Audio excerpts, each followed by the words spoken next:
களி.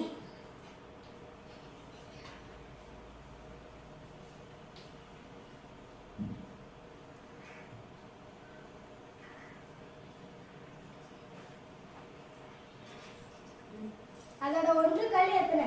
5. நீ போட்ட விட 45 தானே? எப்படி? அது ட்ரிக். நான் கணக்கு போடுவோமா? ஒரு ஈரிலக்கையன் போடு. போட்டு.